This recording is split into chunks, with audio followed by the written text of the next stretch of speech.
do Brasil, enfim. Não é questão, os números, matemática é ciência exata. Né? Não estamos falando aqui de emoção, de palavras, mas de números. E os números mostram que a gente está no caminho certo. Indicadores de segurança, por exemplo, tem a menor taxa de homicídio nas cidades acima de 100 mil habitantes do Brasil.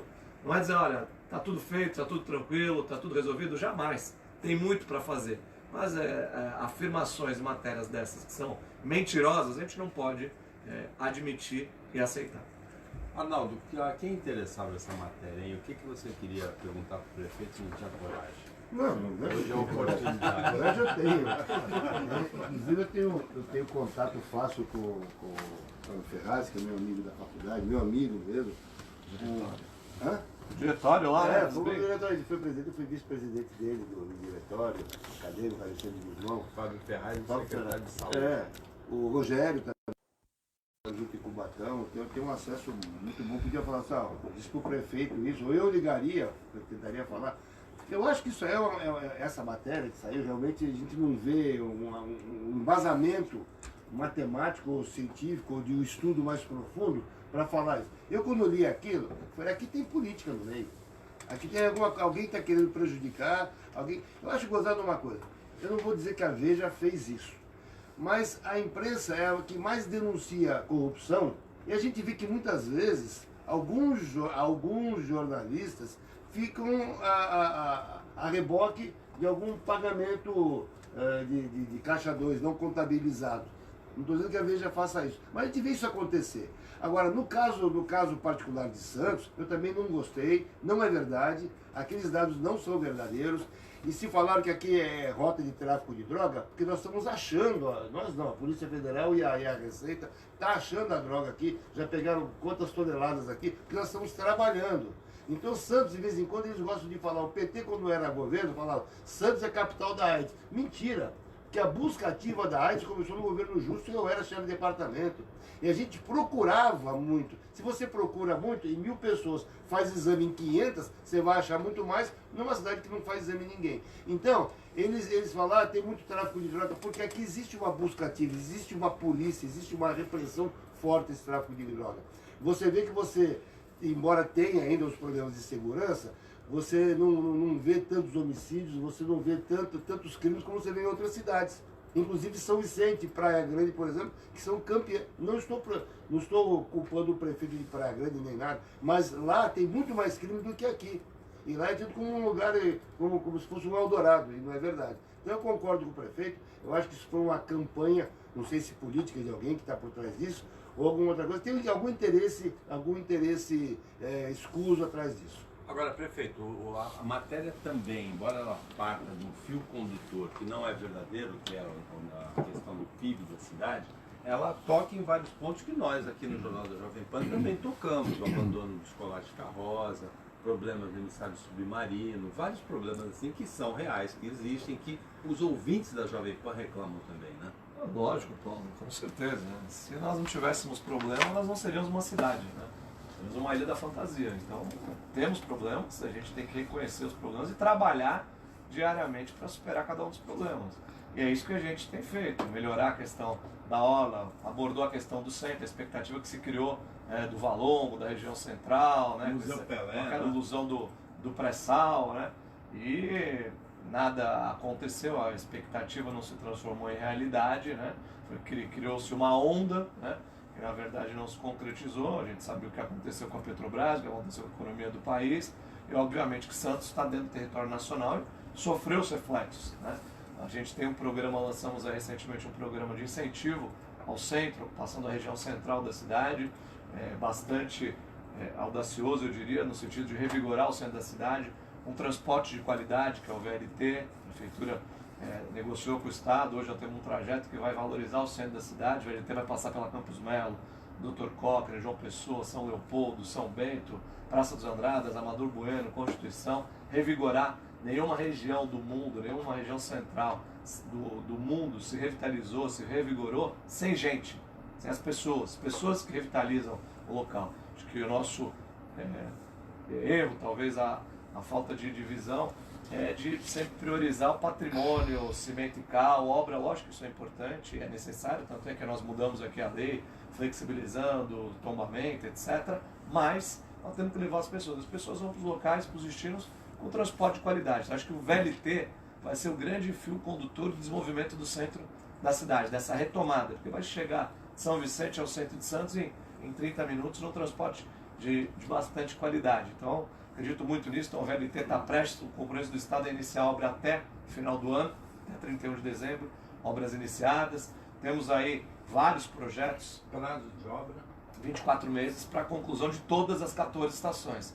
E elas são entregues aí de forma faseada, não precisa esperar os 24 meses para entregar todas, vai se entregando conforme as etapas vão sendo cumpridas, até porque já tem as primeiras estações aí da fase 1. Então, o VLT, temos equipamentos que serão reformados, como a rede rodoviária, que precisa ser modernizada, e é justa essa reivindicação. O próprio mercado municipal que vai ser revitalizado com o VLT, vão ter uma estação do VLT na porta do mercado, né, municipal, isso vai ser muito importante. As leis de incentivo, Paulo Coaquet, viu muito esse debate da flexibilidade para a construção. A gente precisa separar o que é antigo daquilo que é histórico.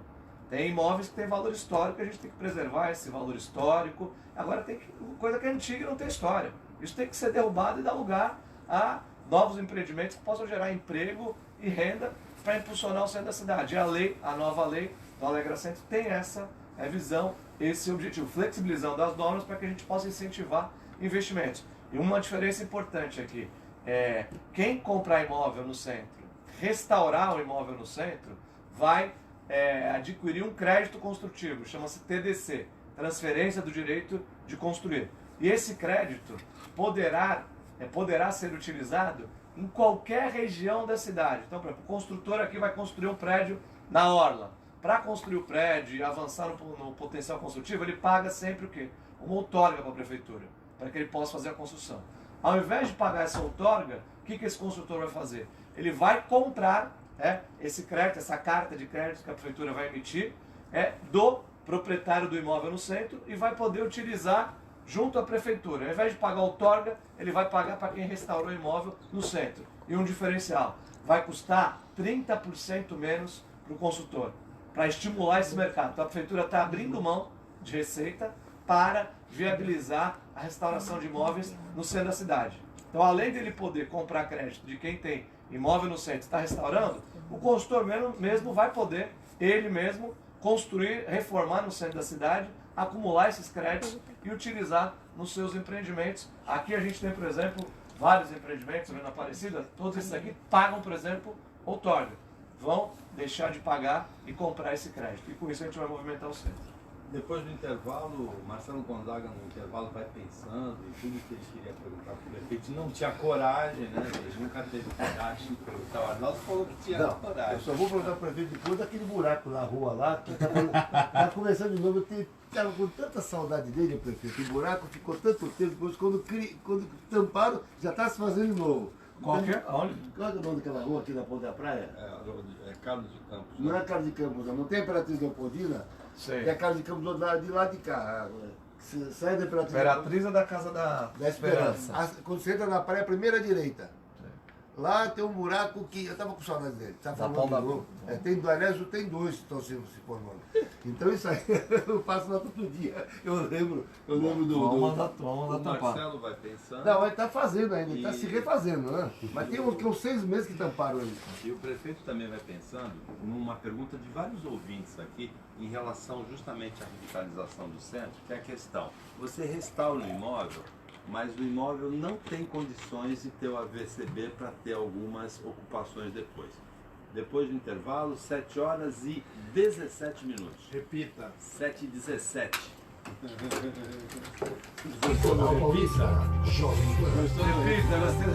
Quando o Corinthians perde, vem o UMA Medicina e Segurança do Trabalho informa a hora certa.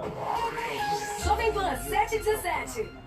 Hora certa, um oferecimento de UMA Medicina e Segurança do Bom Trabalho. dia, pessoal. Estou aqui no programa da Jovem Pan, Paulo Chifre, Arnaldo, Marcelo, discutindo assuntos importantes aí para a cidade de Santos. Falamos aqui da região central, da matéria da Veja aí, que não reproduziu a realidade. cobranças do Arnaldo aqui também pra gente melhorar a manutenção lá da ponta da praia. Vamos já... O buraco foi tampado, né, Arnaldo? Já tá começando a dar, então vamos fazer lá, pegar aqui o endereço para tomar essa providência, enfim. Começando o dia trabalhando aí, ouvindo sugestões, críticas, enfim, tudo aquilo pra gente poder melhorar cada vez mais. Acompanha aí de perto com a gente, valeu! Esse buraco ficou tanto tempo, aí tamparam, tanto que a gente falou, alguém deve ter falado, tamparam. Mas já estava fazendo, eu estava com saudade dele. Depressão, né? Vou pedir pra ver. Vou pedir pra ver. Sai da Imperatriz. Eu vou dar o nome da rua, eu estou procurando aqui. Tá fazendo ali toda... Vai ter... Isidoro José de Campos. Isidoro José de Campos. Não é o caso de casa. Isidoro José de Campos. Passa lá, já vai lá. 7 horas e 19 minutos, você, ouvinte da Jovem Pan Santos, acompanha o Jornal da Manhã Litoral Paulista, edição desta quarta-feira. Fazem parte da bancada os comentaristas Arnaldo Haddad e Marcelo Gonzaga, o convidado, o prefeito de Santos, Paulo Alexandre Barbosa. Você, ouvinte, aqui também é comentarista, também é convidado. Manda mensagem pra gente de texto participando pelo 997880966. Repita. 997880966. Prefeito, o ouvinte Flávio César mandou assim: bom dia, Paulo, bom dia, bancada, ouvintes. Prefeito, conversei com você domingo no Parque Balneário, falando a respeito da bagunça de madrugada na feira de quinta-feira na Vila Belmiro. O ouvinte Flávio César conversou com o prefeito no domingo. Conversou, eu falei pra ele mandar uma mensagem no Instagram que eu não recebi ainda. Ele fala assim: você pediu pra mim entrar em contato no Instagram e eu não fiz. Então tá vendo como minha memória é boa, Flávio? Por favor, não esqueça de mandar os fiscais começarem cedo do trabalho para que não haja tanto barulho na feira de quinta-feira na Vila Belmiro. Verdade, o Flávio me abordou no shopping aí, tava com a minha filha, com meu filho, fui lá no Patrulha Canina lá, levar o meu moleque pra brincar no shopping e ele me abordou, eu falei pra ele mandar uma mensagem pra mim no Insta detalhando que era a feira da Vila Belmiro de quinta-feira. A gente tem a fiscalização, mas citar exatamente o trecho, o horário que se inicia o problema pra gente poder tomar a providência. Mas vamos, já orientei as equipes e aguardo aí teu contato pelo Insta, Flávio. Ele fala assim: já não basta não ter lugar para parar nossos carros, já que perdemos nossas vagas de estacionamento por conta da feira. E olha, Flávio, hoje à noite deve ter festa na Vila Belmiro. Pelo menos se o Tomara, Santos... né? Se o Santos ganhar do Palmeiras, vai ter festa na Vila Belmiro. 3 hoje, pontos, né? 3 pontinhos e a conquista do segundo lugar. Marcelo, pensou bem aí no intervalo? O que você quer perguntar para o prefeito, hein? Bom, primeiro que essa história da coragem está um pouco contra-intuitiva, né? Pessoa que não tem coragem chega lá, por exemplo, num meio de rede social, qualquer coisa, né? Usa o nome anônimo e fala: prefeito, ó, aí xinga de um monte de coisa, né? Fala: aí sim, aí o sujeito tem coragem. Agora você vira pra mim e fala: não, agora que você pode falar na cara, né? Não, absolutamente não foi o meu problema, né? Como disse o Arnaldo.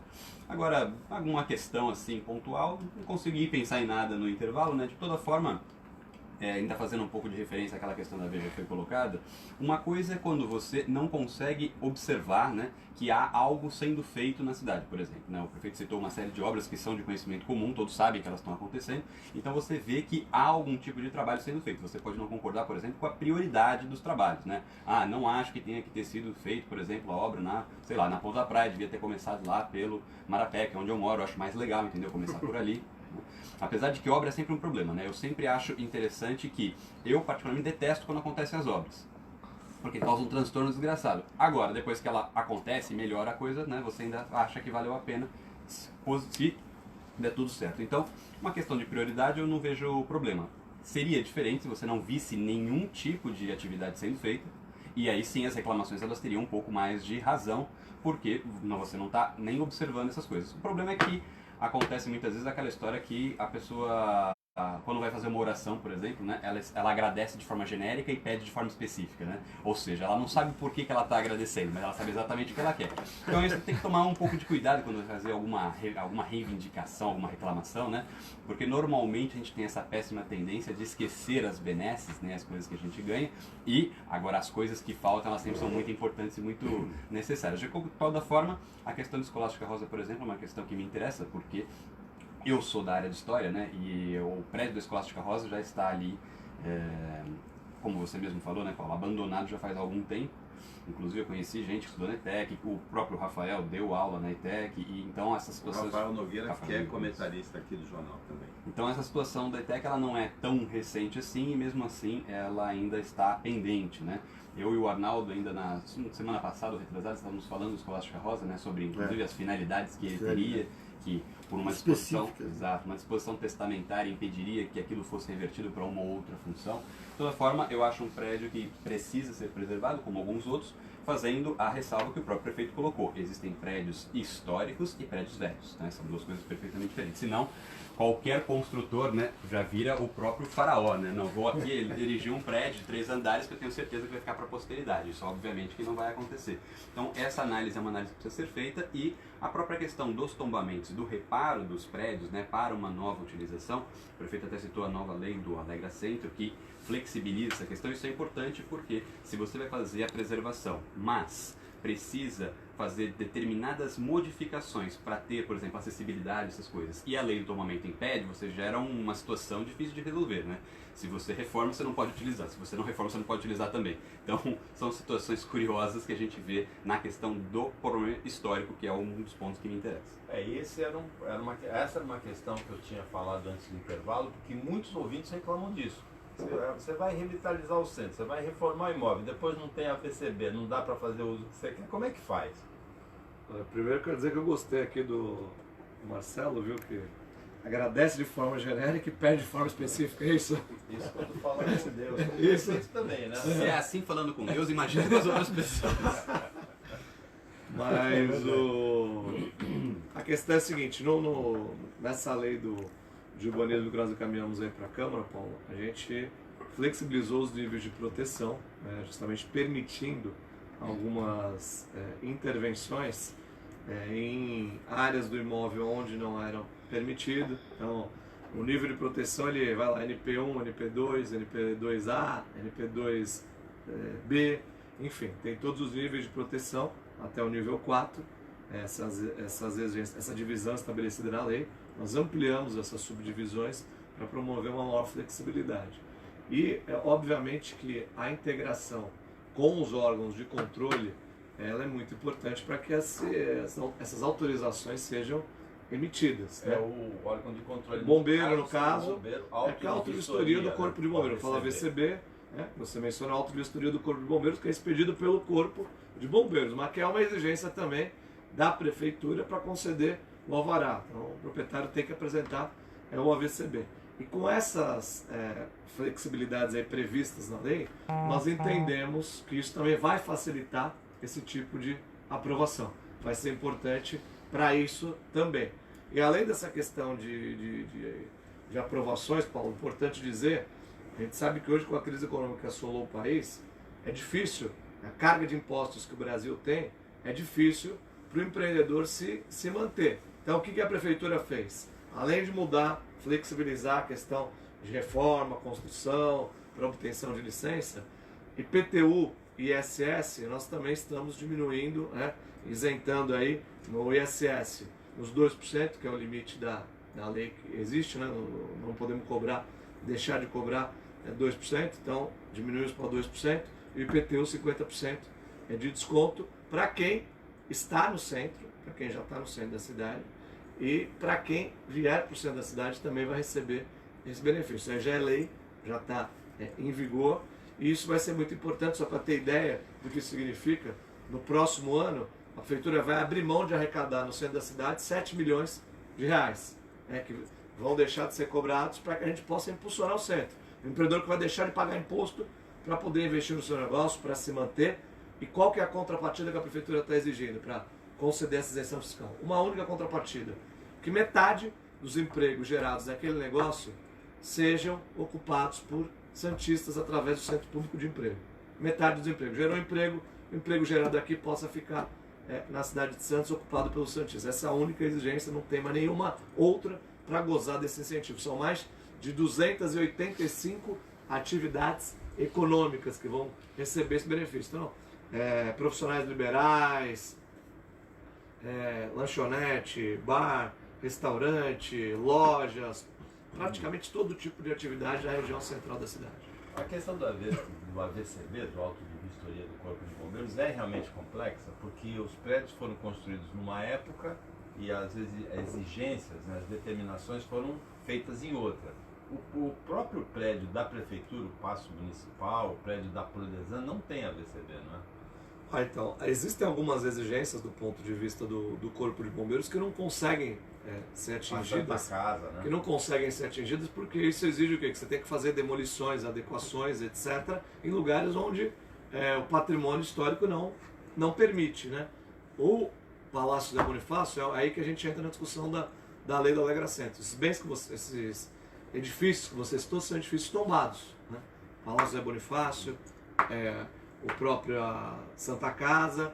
Agora existem bens que são antigos, como aqui falou o Marcelo, né? E que são antigos, mas não são históricos, né? E que tem que fazer todo tipo de intervenção nesse bem. Se tiver que derrubar, se tiver que fazer qualquer tipo de intervenção, tem que ser feito para que a gente possa ter aí o cumprimento da legislação vigente em relação aos órgãos de controle. Olha, tem uma pergunta muito interessante aqui do engenheiro Eduardo Lustosa, que é o diretor do Departamento de Portos da Associação de Engenheiros e Arquitetos de Santos. Ele diz assim: prefeito, um evento na associação sobre pré-sal da Bacia de Santos mostrou números surpreendentes de produção e necessidade de infraestrutura. Crescimento fantástico à vista, ele está otimista. Informaram que não teremos condições de abrigar toda a necessidade na região metropolitana da Baixada Santista. Em Santos temos ciência deste fato. O que podemos fazer para recepcionar essas atividades offshore? Ele mandou um abraço para o prefeito. Olha, Eduardo, parabéns aí pelo teu trabalho, sempre participando. Primeiro, em relação ao pré-sal, importante dizer o seguinte, que a expectativa em relação à instalação de empresas, ao desenvolvimento daquela região do Valongo, isso não se concretizou. É fato, né? Até por conta do que houve com a Petrobras, com a crise econômica do país, enfim, uma série de questões. Agora, a produção da bacia de Santos, né? A chamada Bacia de Santos, que envolve 5 estados, né? E, inclusive São Paulo, ela é uma produção que vem batendo recordes e é responsável pela maior parte do petróleo que é produzido no Brasil hoje, a tendência de crescimento. E qual que é o reflexo disso imediato, que já está acontecendo? A participação no pagamento de royalties do Estado de São Paulo e dos municípios paulistas cresceu exponencialmente em decorrência do que foi explorado, do que foi encontrado na Bacia de Santos. A participação de São Paulo, as pessoas às vezes não têm essa dimensão, do Estado de São Paulo, na arrecadação dos royalties no Brasil, era pífia, né? Cresceu bastante em função da Bacia de Santos.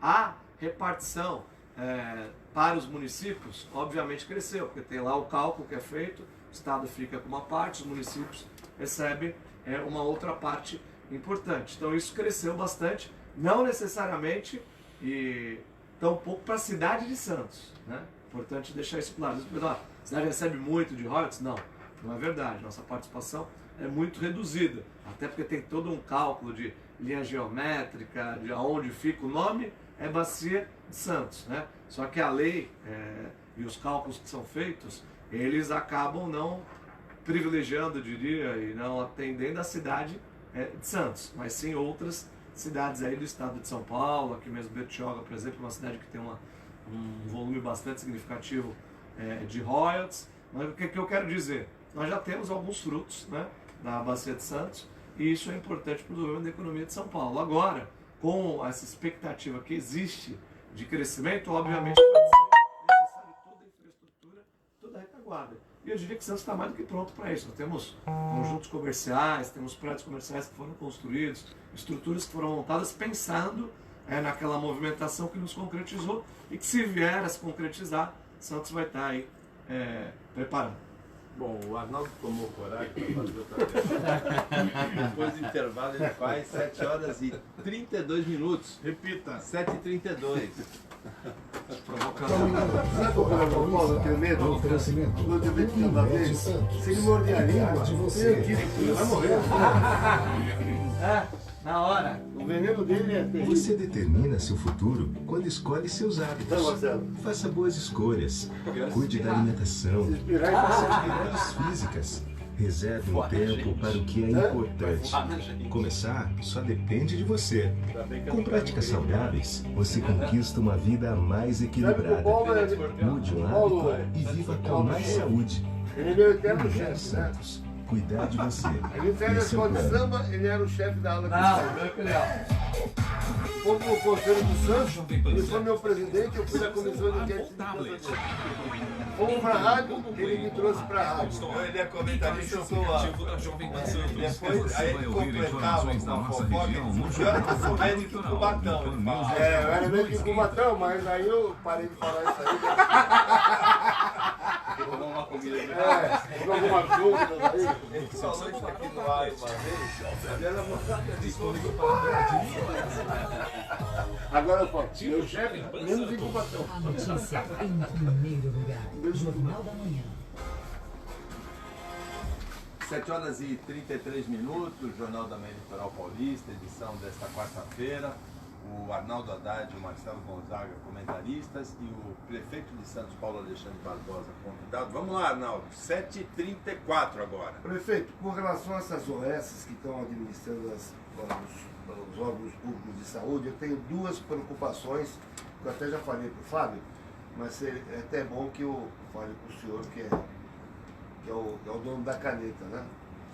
Primeira preocupação, o fato dessas OS contratarem pessoas não funcionários públicos, onde poderiam estar funcionários públicos, não pode comprometer as finanças do IPREV, porque vai ter menos gente contribuindo para o IPREV. Essa é a primeira pergunta.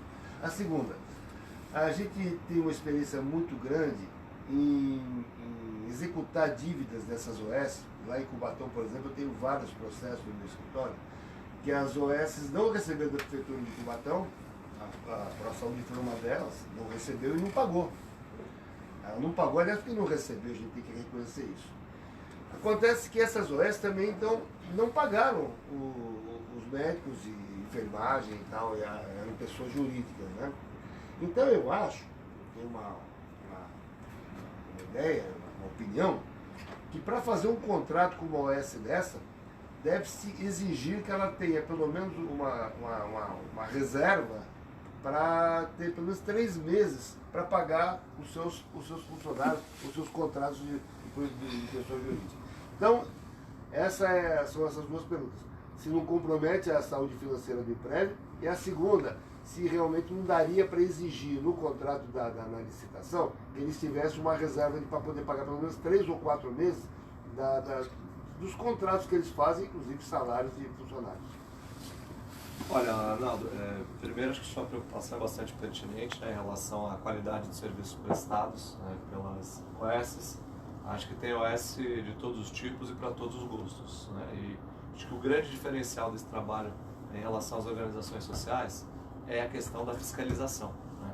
Quando a gente tem sistemas de gerenciamento, de controle, de fiscalização eficientes, a gente tem um serviço de melhor qualidade.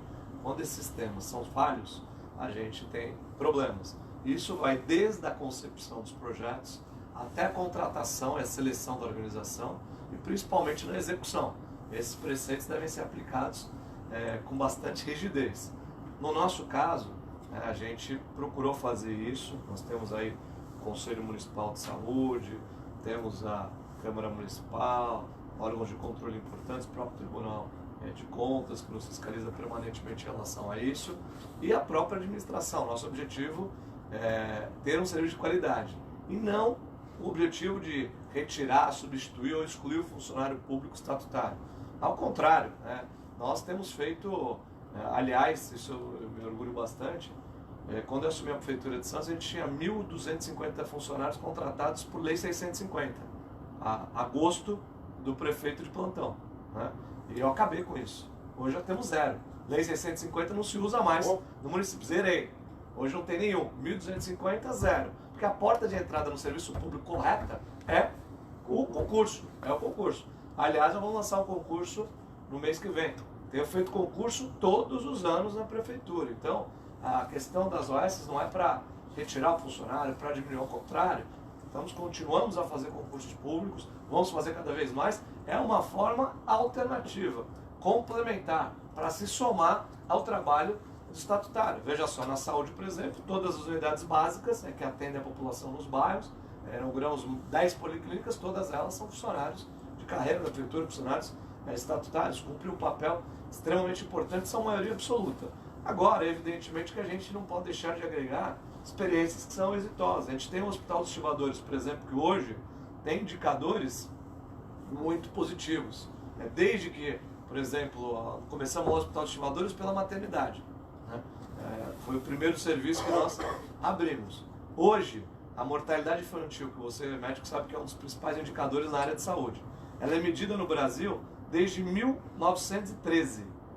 Se faz essa medição no Brasil, que é o número de crianças que morrem em relação àquelas que nascem vivas. Essa é a taxa de mortalidade infantil. Nós, em Santos, nunca tivemos o índice que a Organização Mundial de Saúde diz que é aceitável, que é abaixo de 10 a cada 1000 nascidos vivos. Isso nunca aconteceu na cidade desde 1913. E a média nossa é sempre maior do que a do Estado, sempre um indicador maior de mortalidade na Baixada em relação ao Estado.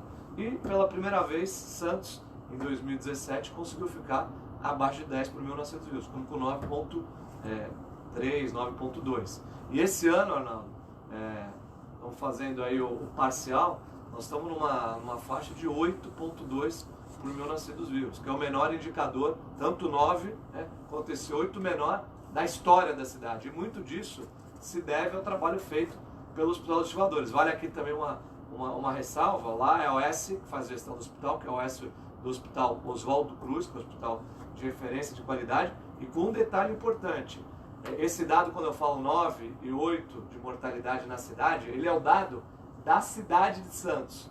Isso contempla também os hospitais particulares, os hospitais privados, aliás, todos os hospitais da cidade. Se a gente estratificar, pegar o dado só da maternidade do Hospital dos Estivadores, só do Hospital dos Estivadores, é na base de 2. A taxa de mortalidade é de 2 por 1000 nascidos vivos, que é a menor da cidade e é referência mundial, essa taxa de mortalidade. Então isso mostra o acerto da gente agregar serviços de qualidade através das OS. Agora, obviamente, que tem problemas, a gente tem que estar atento aos problemas, fiscalizar, acompanhar, para que as coisas possam acontecer da melhor maneira e o dinheiro público sendo bem aplicado. Inclusive teve uma brincadeira aqui, porque a Fundação ABC teve problema em Praia Grande, teve problema em Bertioga, disseram que se tiver problema em Santos O também. prefeito falou, existe o OS e o OS. Você não vai comparar. Fantástico. Não vai comparar a Fundação ABC com a Fundação Oswaldo Cruz, pelo amor de Deus. A Fundação ABC, para ser ruim, precisa melhorar bastante. Já a Fundação Oswaldo Cruz tem que reconhecer que faz um belo trabalho. Aliás, o corpo médico dele, o corpo dele, é muito bom. O senhor não falou Do IPREV? Não, do IPREV o senhor já falou. O senhor não falou ainda da reserva para poder pagar os... Quando encerra um contrato, ou quando a prefeitura deixa de pagar, por algum motivo ou outro, eles não pagam também os seus prestadores. É verdade. Aliás, eu só quero fazer uma outra. Eu quero cumprimentar o senhor, porque tem vários funcionários, mas tem 3 em particular que eu gosto muito na saúde. Só pode falar se for ouvinte daqui. Não, mas eles são. Um é o próprio secretário, que eu tenho um carinho, uma amizade muito forte com ele. Às vezes tem uns pega, né, eu e ele, mas acadêmicos, né? Outro é o Walter Makoto, foi uma grande aquisição. Outro é a Carolina Ozawa. Vocês têm uma trinca de asas aí que realmente levam essa saúde para fora os funcionários da saúde, claro, mas comandam muito bem a saúde. Mas vamos lá, é a OS que devia ter um dinheirinho guardado para pagar os prestadores. Olha, Arnaldo, acho que quando a gente faz a seleção, logicamente que a gente tem que ver a questão da solvência, da possibilidade de cumprimento das obrigações da própria organização social. Mas acho que, acima de tudo, num caso como esse que você está colocando, acho que a prefeitura, o poder público, também tem que ter a consciência da sua responsabilidade, né? Quando a gente está tratando de um contrato de gestão, de uma parceria como essa, é como eu dizer, por exemplo, funcionário público, falar para ele, olha, você vai ficar 3 meses sem receber e tem que ter um fundo aí, tem que ter um colchão. Acho que não tem, a prefeitura não pode, a prefeitura tem que se programar, se organizar, porque a prefeitura a maior parte do que se paga para a organização social, no caso mesmo dos estivadores, é folha de pagamento. Folha de pagamento é o preponderante, é o maior custo, porque os profissionais, médicos, você conhece melhor do que eu isso. E a prefeitura tem que ter organização para pagar em dia. Tem que se planejar, contratou, tem que pagar. Eu estou no meu 7º ano como prefeito, graças a Deus, eu não atrasei um dia o salário do funcionário público. Todo mês, pagamento em dia. 13º, todo ano antecipado. Metade em junho, metade em dezembro. Sempre pagando a metade em junho, todos os anos. E com a maior crise econômica que o Brasil viveu nesses últimos 80 anos. Por quê? Porque a gente se planeja, se organiza, corta onde pode cortar, onde deve cortar e preserva o recurso humano. A folha de pagamento sempre é, quando a gente vai pagar as contas na prefeitura, todo mês, né? Acompanho isso diariamente, o caixa da prefeitura, como é que está a arrecadação, despesa. Primeiro, fechamos a folha. Depois, vem o resto das despesas. Vamos pagar a folha primeiro, o funcionário. E esses contratos de organização social, na sua maioria, maior parte, é funcionário. Então também tem que entrar nessa linha de prioridade. A gente busca fazer isso. Porque a verdade é que as entidades, as empresas não têm retaguarda para ter esse prazo aí de ficar 90 dias sem receber e pagar. E vai acontecer o quê? Não vai pagar o funcionário, vai comprometer o serviço e com certeza prejudicar a população. O ouvinte Carlos Zeito mandou assim: bom dia Carlos, avisa o Arnaldo que a lei 8666/93, a lei das licitações, não prevê essa possibilidade da reserva financeira. Prefeito, o prefeito acompanhou a audiência pública 15 dias atrás na Associação Comercial sobre a questão da ponte. É uma questão que tem sido muito discutida aqui no Jornal da Manhã Litoral Paulista. O governador de São Paulo, João Dória, na segunda edição nossa, dia 8 de janeiro, aqui do Jornal da Manhã, ele se comprometeu com a construção dessa ponte. A CODESP, o presidente, manifesta uma preferência por um túnel. É uma discussão que se arrasta por 90 anos e, de repente, a ameaça é que possa se arrastar um pouquinho mais. Depois do intervalo, a gente fala sobre isso, 7h44. Repita. 16 minutos para as 8 da manhã. Olha, eu recebi um WhatsApp pela net. Os próprios simuladores não funcionam como deveria. Colonoscopia não é de qualidade. Deve ter alguma coisa pontual que não funciona. A maternidade deles é muito boa. Tem uma ouvinte também que fala assim: prefeito, pelo amor de Deus, estou esperando uma consulta para gastro desde 18 de março. Minha mãe, com 91 anos, aguarda o oftalmo desde 2 de maio. E a minha filha, teste ergométrico, desde 22 de outubro de 2018. Assim fica difícil. Não procede, estamos com a fila zerada de teste ergométrico. Começa a estar zerado faz tempo. Oftalmo também procede. Contratamos hoje aquela clínica, o particular que faz pra gente. A minha prefeitura é o Bolzan, como é que é? É o Bolzan? É o oftalmo, né? Qualquer? É o clínica é o Bolzan. O oftalmo é privado. Peça ela passar o Passa pra mim, beleza? Que eu peço pra verificar já. O Grupo Mendes traz a Santa Caso comando do WhatsApp. Agora essa colonoscopia, nós estamos fazendo colonoscopia e endoscopia lá no hospital. Está fazendo o quê? Não está fazendo ou está fazendo mal? O que ele diz? Não é de qualidade? Não é de qualidade. Você vê quem é que faz lá, né? Às vezes. Mas essa OS é boa. Eu quero até conhecer o hospital, que eu operei muito tempo Foi lá? Ainda não foi? Não? 7h46 minutos. A ouvinte Jéssica mandou assim: bom dia, sou funcionária estatutária da saúde com muito orgulho. A saúde de Santos está à frente de todas as outras cidades da Baixada e falo isso com propriedade de quem já trabalhou em outras cidades. Sou da unidade de saúde da família do Morro de São Bento e digo sem modéstia que fazemos um trabalho incrível. Sem modéstia, diz a Jéssica. Parabéns, Jéssica. É verdade, faz um belo trabalho. É uma unidade nova que nós tivemos a oportunidade de construir lá no Morro de São Bento. Ficava lá no alto do morro, as pessoas sempre se deslocar muito para chegar na unidade. Hoje está num lugar melhor, uma unidade mais moderna. Do lado do Bom Prato, ali no Morro de São Bento. Construímos o Bom Prato, é a unidade. E é um belo trabalho que essa equipe faz lá no dia a dia. Está de parabéns. Em relação à questão da ponte entre Santos e Santos, entre Santos e Guarujá, ligando, tem algumas perguntas correlatas. Aqui o ouvinte Nilo Nóbrega, ele pergunta assim: Paulo, bom dia, gostaria de saber se vamos ter efetivamente uma política de ocupação da área continental de Santos com expansão industrial e imobiliária, ou se aquela região continuará servindo de curiosidade para quem mora na orla. O ouvinte engenheiro Edson, ele pergunta sobre a balsa, como é que vai ficar a operação da balsa, a cooperação com a obra da ponta da praia, ele diz que tem um estreitamento, que inclusive tem acontecido alguns acidentes. Ele diz assim: Paulo, bom dia. Gostaria de saber do prefeito quais medidas serão tomadas em relação à saída da balsa, pois tenho certeza que vai ocasionar problemas no verão, visto que as obras não vão ter terminado até lá, principalmente aquela curva acentuada à direita que tem provocado inclusive pequenas colisões. Então, a ponte relacionada com isso, com a operação de balsa e com a ocupação da área continental. Olha, em relação à área continental, começando a responder o Nilo aí, é muito importante, acho que essa própria ligação seca vai impulsionar a área continental. É muito importante, a gente tem aqui a lei de uso e ocupação do solo, são duas leis aqui no município, uma para a área insular e outra para a área continental.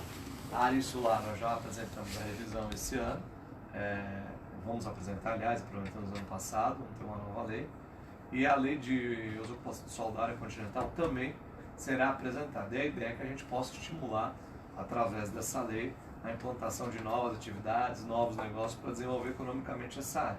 Lembrando, Nilo, que nós temos muitos investimentos, o maior investimento portuário do país, por exemplo, ele está na área continental de Santos, né? Ela fala para o ouvinte aqui, Santos tem a nossa área insular, que é que todo mundo acaba utilizando com mais frequência. Nós temos aqui 39 quilômetros quadrados de área na área insular. Na área continental são 241 quilômetros quadrados. Obviamente que tem uma parcela com restrição ambiental, mas nesses 39 quilômetros quadrados que estão aqui, desse lado que nós estamos, residem 99,6% da nossa população. E nos 241 quilômetros quadrados da área continental, 0,4% da população. Então, quando a gente fala em crescimento do Porto de Santos, expansão da cidade, a expansão portuária do Brasil está na área continental.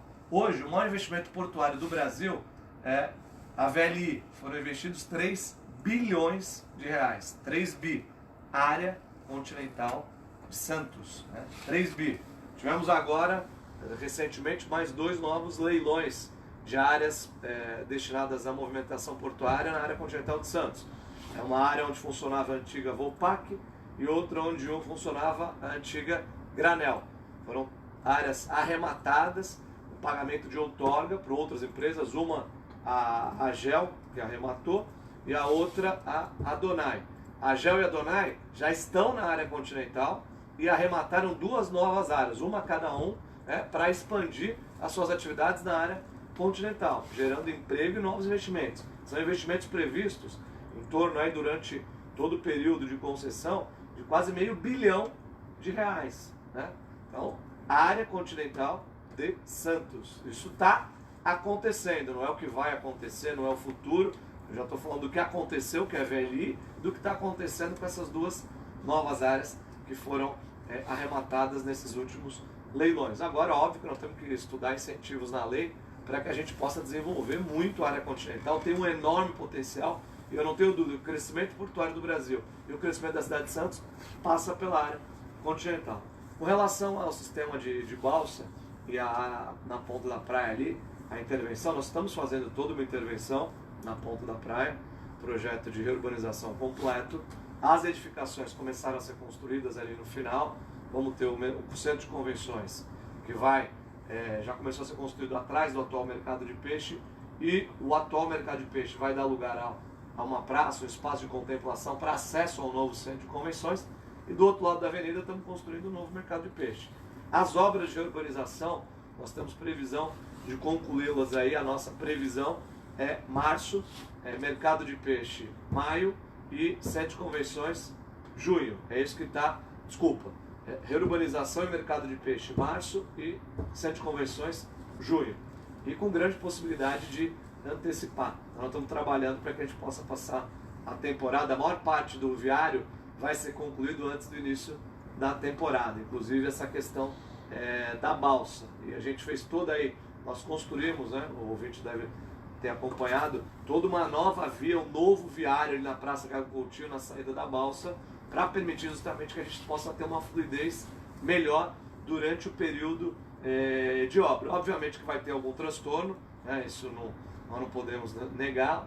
Uma obra desse porte gera incômodo, quando a gente faz reforma em casa tem problema, o transtorno ele vai ser temporário, o benefício dessa obra vai ser permanente, porque a ponta da praia vai ficar muito mais bonita do que já sendo um grande cartão postal para a cidade.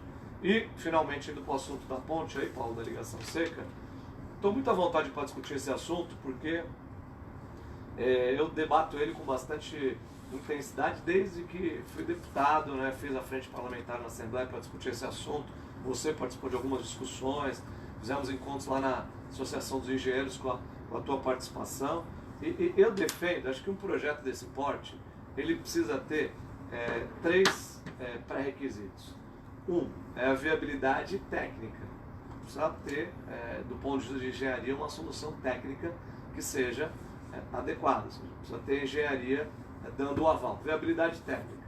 Segundo, é viabilidade ambiental. Hoje as restrições ambientais são bastante severas, né? Quando se faz uma obra desse porte, você precisa pensar sempre na obtenção do licenciamento. Sem isso, não tem obra. Então, se não tiver um bom projeto, se não tiver licenciamento, não tem obra. E o principal, se não tiver dinheiro, vira sonho. Então, se não tiver recurso para ser colocado, não adianta ter viabilidade técnica nem ambiental. Então, o recurso é o mais relevante. Então, eu sempre defendo, acho que uma ligação seca entre as duas margens, ela sempre foi apontada como necessária, desde de Prestes Maia, quando fez o plano de desenvolvimento regional de Santos. Lá ele falava, na década de 30, falava que seriam necessárias 3 ligações secas devido ao crescimento, ao desenvolvimento do porto, do turismo. De lá para cá, nenhuma foi feita. Eu defendo as soluções que tenham esses 3 pré-requisitos atendidos. E só tem uma. Hoje, quando o governo estadual quis fazer o túnel, lá atrás eu defendi o túnel, porque o governo estadual tinha, olha, nós temos aí uma parceria, nós temos viabilidade técnica, o projeto parou de pé, realmente foi feito o projeto básico, executivo, concluído, licenciamento ambiental foi obtido, foi feito o licenciamento ambiental, e o túnel não foi construído por quê? Porque faltou dinheiro, foi no auge daquela crise econômica, o Estado ia entrar com uma parte do túnel e o governo federal com a outra através do BNDES. O BNDES tirou o time de campo e não colocou dinheiro. O que aconteceu? O túnel ficou no papel, com o projeto executivo pronto e licenciamento ambiental aprovado pelo Conselho, pelo Ministério Público. Veja bem, o túnel não saiu por conta disso. Agora o governo do Estado está apresentando uma solução, que é um projeto que tem viabilidade técnica, solução de engenharia, tem licenciamento ambiental, né? Tem as autoridades ambientais que garantem que é possível conceder o licenciamento, e o principal, tem o dinheiro que não será do Estado, será através de uma ampliação do contrato de concessão da concessionária do Sistema Anchieta Imigrantes, Ecovias, que aliás é o mesmo modelo adotado pelo Estado para fazer a parte que compete ao Estado nas obras da entrada da cidade. Foi esse modelo. Por quê? Porque hoje não tem órgão público no Brasil que tenha a condição de tirar dinheiro do orçamento das obrigações de saúde e educação para fazer investimento desse tipo.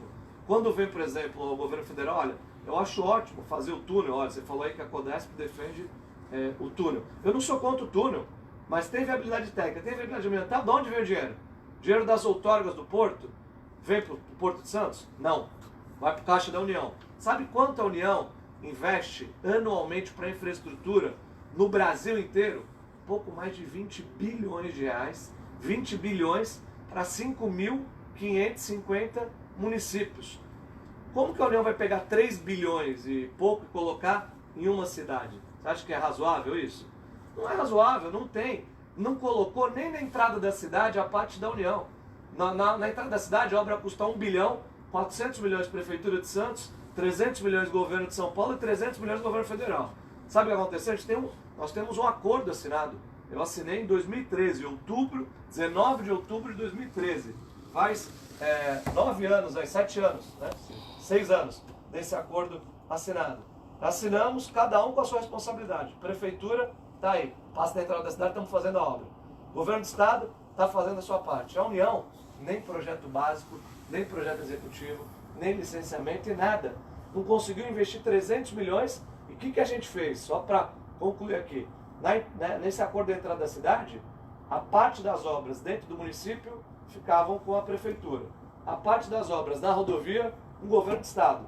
E a parte relacionada ao porto, com o governo federal. O governo federal não conseguiu colocar um centavo de real. Como que vai falar em colocar 3 bi numa obra de um túnel se não conseguiu colocar 300 milhões na entrada da cidade? Isso é sonho de uma noite de verão. Então eu defendo a proposta da ponte, por quê? Porque ela tem viabilidade técnica, tem viabilidade ambiental e tem a vontade do governador, quer colocar dinheiro, já falou que vai colocar, tem recurso para isso, tem condição para isso, então ela tem que ser defendida, sob pena de a gente ficar mais 100 anos conversando, discutindo, e a obra não sai do papel. Quando tem alguém que quer colocar dinheiro, que a obra tem viabilidade, vamos discutir outra alternativa. Eu acho isso verdadeiramente um retrocesso, querer colocar uma outra proposta na mesa quando já tem uma que tem todo tipo de viabilidade e deve ter o apoio de todos. 7 horas e 58 minutos. Perfeito. 2 minutos para as 8 também. Prefeito, eu também tenho que ter que o BNDES tem que mandar dinheiro para Cuba, né? Não podia trazer. Tinha que mandar dinheiro para Cuba. Só não falei para não cortar. Eu ia falar uma injustiça o prefeito falar isso, porque o governo, nesta época que fez o acordo, estava preocupado com não só os municípios brasileiros, mas tinha um monte de município em Cuba, em Moçambique, Venezuela, loteamento da Lua, provavelmente. Se você for ver gás do BNDES, deve ter coisa até em Marte. Lógico que queria ter dinheiro para cá, naturalmente. Essa já ia dar uma de Arnaldo, vocês que defendem o PT, ó, não tem ponte por causa disso. E o Bolsonaro Prefeito, agora? olha aqui. Dinheiro de volta, Paulo. Agora, ó, prefeito, sabe isso aqui? Esse água parado no aquário. Ainda? Ah, mas eles estão parando lá no estacionamento. Uma vez eu consegui na tertúlia, ele até me evitava. Você... Lá no aquário, É lá no aquário, então mora na praia. Quem? A Luciana tá lá nesse bloco. Já tá lá? O CESEP já tá lá na equipe, já tá no lugar do buraco, a equipe da CESEP. O aquário não tem aquela parte virada pra praia, quem vem pra cá? Vilani, tudo bem? Deixa eu falar, tem aqui uma foto que o Arnaldo está mostrando. 7 horas e 59 minutos, você Estacionamento de carro lá no aquário. Vai ao Jornal da Manhã Eleitoral Paulista, edição desta Parapente do quarta-feira, o Marcelo aquário. Gonzaga e o Arnaldo Haddad como comentaristas e o prefeito de Santos monopolizando nessa quarta-feira as atenções dos ouvintes aqui como convidado. A ouvinte Milena mandou uma série de reclamações da saúde. Prefeito, pelo amor de Deus, esperando. Isso vai direto para o Rafael Oliva para responder para a ouvinte Milena. Agora, prefeito, a ouvinte Viviane Bredariol, ela mandou assim: bom dia a todos, gostaria de saber o que o prefeito tem a dizer sobre a grande quantidade de moradores de rua na cidade. E o ouvinte Rodrigo Massaioli, que é comentarista aqui nas segundas-feiras, ele mandou assim: gostaria de saber o que está sendo feito quanto à indigência em Santos. Seguem alguns elementos concretos da situação. Ele me mandou 14 fotos, 17 fotos, e aí ele fala como ele faz as diligências do nosso jornal em vários lugares da cidade, da Baixada Santista. Ele fala assim: a diligência está feita. Mandou 17 fotos de moradores de rua. Olha, nós estamos trabalhando, essa é uma questão que é um grande desafio para a população de rua. Não tem solução mágica, não tem solução imediata. É um trabalho que é um processo difícil de ser feito, não é simples. E é um problema que assola, eu diria que é uma questão mundial, né? A questão da população de rua, fruto da crise econômica. Você pega vários continentes, vários países do mundo, isso acontece. Nos Estados Unidos, na Itália, enfim. No Brasil não é diferente, você pega grandes centros urbanos, capitais, cidades. Infelizmente não é uma prerrogativa, eu diria, não é uma exclusividade do município de Santos. O que a gente está fazendo aqui com muita responsabilidade? Primeiro, criando cada vez mais serviços públicos para acolher essas pessoas. Entregamos recentemente um novo abrigo aí no centro da cidade, ali na Amador Bueno, para as pessoas em situação de rua, isso esse ano, para que durante o dia as pessoas possam ter atividades, né, durante o dia. Então, nós temos 5 abrigos na cidade que fazem atendimento, não faltam vagas, é importante deixar claro isso. Quem está na rua precisa de acolhimento, tem vaga nos abrigos do município de Santos para acolher essas pessoas, né? Olha, as pessoas estão na rua porque não tem vaga, isso não existe, é importante deixar claro isso. Nós estamos a cada ano ampliando a oferta de serviço para essas pessoas. Agora é importante que o ouvinte saiba que essas pessoas elas não podem ser retiradas da rua. Às vezes eu recebo algumas mensagens como se fosse um trabalho simples, né? Olha, prefeito, eu vi não sei quantas as pessoas ali na rua, passei ali no tal lugar, tá cheio de gente ali, a prefeitura tem que fazer alguma coisa, tem que tirar essas pessoas de lá. Não funciona assim. Nós estamos no século XXI, temos uma lei que impede a prefeitura de retirar qualquer tipo de pessoa da rua. Nós temos que fazer o quê? O convencimento, o trabalho desses operadores sociais, para essas pessoas que muitas vezes apostam no radicalismo, eu convidaria a conhecer o trabalho desses operadores sociais. Todos os dias a equipe de abordagem vai para a rua com o objetivo de estabelecer vínculo com essas pessoas. Muitas vezes essas pessoas, o último censo mostrou que 84% das pessoas que estão na rua, Paulo, têm dependência química, álcool ou droga. E fazer vínculo, convencer essas pessoas não é uma tarefa nem um pouco fácil. Quem quer voltar, quem não quer aderir ao serviço da prefeitura, quem não quer ir para o abrigo, quer voltar para a sua cidade, o que a prefeitura faz? A prefeitura paga a passagem, coloca dentro do ônibus, avisa o serviço social da cidade que está encaminhando para a pessoa ser recepcionada na sua cidade e paga a passagem. Agora, evidentemente, que a prefeitura tem a equipe de abordagem, aliás, tem o plantão, Paulo, 24 horas, 0800 17 7766, falar para o Massaioli, para as pessoas aí que estão levantando esse tema, podem fazer a ligação para esse plantão da prefeitura para a equipe fazer a abordagem destas pessoas, né? Aqui ele fala, repita, né? 0800. Peraí. Repita. 0800 17 77 66. E também 153, que é a nossa guarda municipal, também à disposição para que isso possa ser feito. Então as equipes estão trabalhando 24 horas, ampliamos as equipes, ampliamos a oferta de serviços, temos aí todos os projetos no sentido de recâmbio, que é esse projeto que faz com que as pessoas possam retornar para a sua cidade. Agora é evidente que essa é uma tarefa também que a prefeitura e o poder público precisam do apoio da sociedade. Porque quando você faz um censo, por exemplo, com a população de rua, nós estamos fazendo pesquisa agora com a Unifesp, com a população de rua. Qual que é uma das perguntas? Por que você permanece na rua? As pessoas respondem o quê? Quem está na rua, olha, pelas condições que são oferecidas. Aqui a gente recebe muitas vezes, a população doa roupa, doa comida, dá dinheiro para quem está na rua. Isso, tenho certeza que o Santista é caridoso e faz isso com o intuito de ajudar. Vai lá, dá uma comida, vai lá, dá uma roupa, vai lá e dá dinheiro, só que isso contribui para quê? Para que a pessoa continue na rua, porque se ela encontra tudo aquilo que ela quer na rua, como que ela vai aderir ao serviço da prefeitura? Isso facilita a permanência na rua. Então o que a gente pede? E apela, na verdade, para as pessoas. Você tem muitas entidades, por exemplo, que fazem trabalho na rua, levando sopa durante a semana em determinados trechos da cidade. O que a gente pede? Olha, deixa de doar roupa, deixa de doar comida. Não façam isso, continuem fazendo, mas façam isso, por favor, nos equipamentos públicos.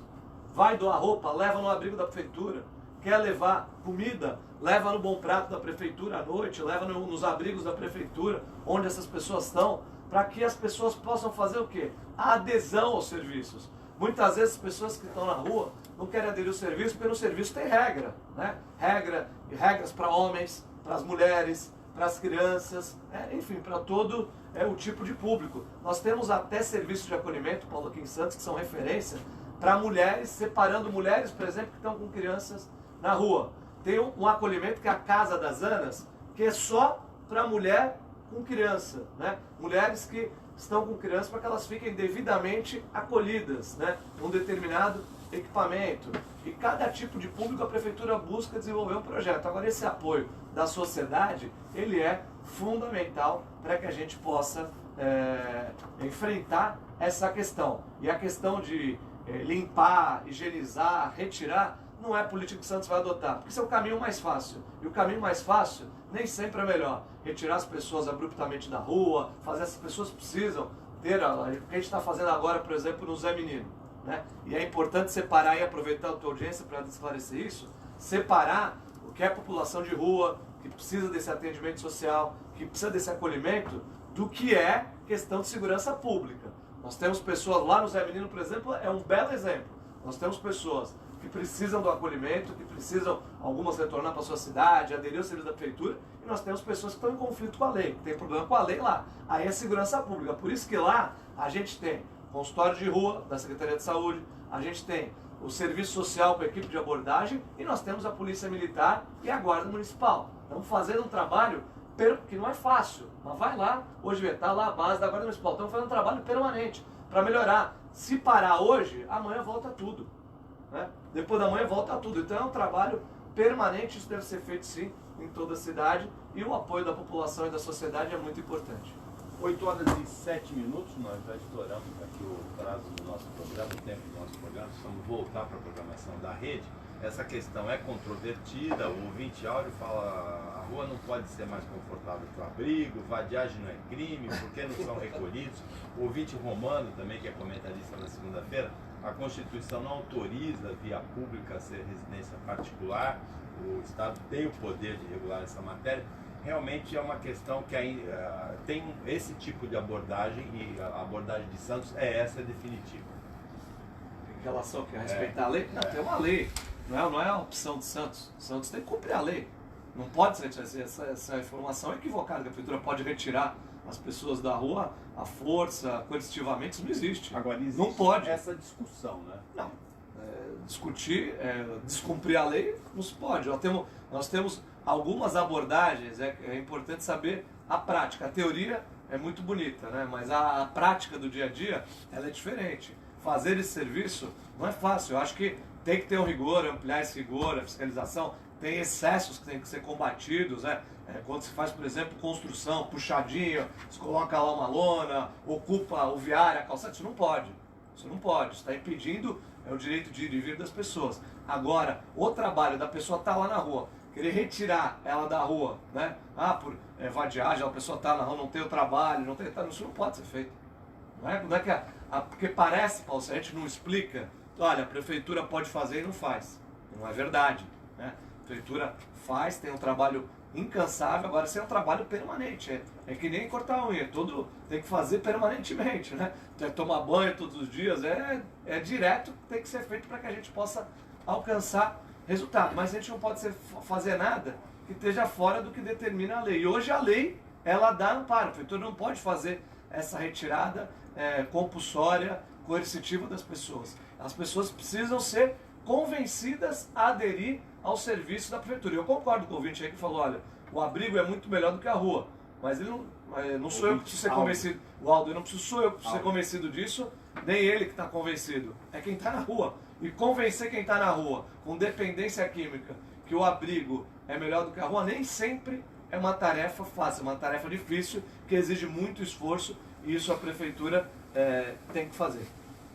Para cada cidadão também tem essa reflexão, né? Porque na mesma maneira que você, por um impulso de fraternidade, de solidariedade, você quer ajudar quem está na rua, você também ajuda essa pessoa a continuar na rua. É uma reflexão para cada pessoa, né? E as pessoas não fazem isso por mal, Paulo, porque ninguém faz isso querendo que as pessoas fiquem na rua, desejando pior. Ao contrário, estão fazendo isso num gesto de solidariedade. O santista é muito caridoso, quer ajudar. Só que a melhor maneira de ajudar não é essa. A melhor maneira de ajudar é, olha, leva a comida no equipamento da prefeitura, leva a roupa no equipamento da prefeitura. Isso força uma adesão. Os abrigos têm regras e muitas vezes as pessoas que estão na rua não querem se submeter a essas regras, que são regras de convivência normais e naturais e que precisam ser respeitadas.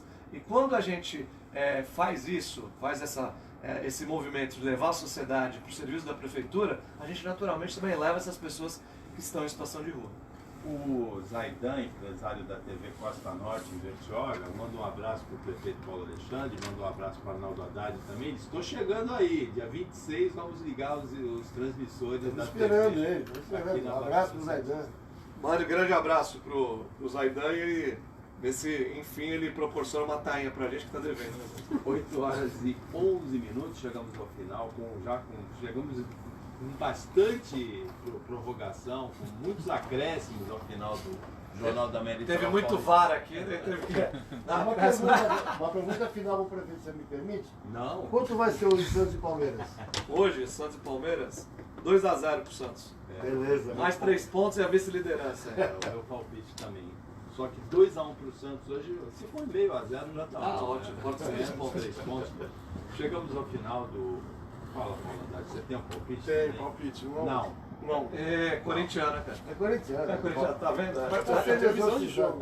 Está sendo exorcizado já aí. Chegamos ao final do Jornal da América Paulista, que teve o Arnaldo Haddad e o Marcelo Gonzaga como comentaristas, o Paulo Andrade participando, dando palpite errado aqui também no final do programa e operando a mesa de áudio. E teve a presença do prefeito de Santos, Paulo Alexandre Barbosa. Prefeito, obrigado pela participação. Boa sorte aí na continuidade do mandato da carreira política. Obrigado, Paulo Schiff, o Arnaldo, o Marcelo, o Paulo Andrade. É um prazer estar aqui com vocês na mesa e poder discutir assuntos importantes aí.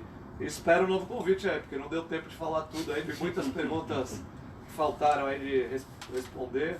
Para quem não teve pergunta respondida, peço para entrar no meu Instagram ou no Facebook, que a gente responde as perguntas aí. E espero um novo convite do Paulo para estar aqui e responder ao vivo. Obrigado. Tá ok, em breve o prefeito volta aqui. Tivemos principalmente audiência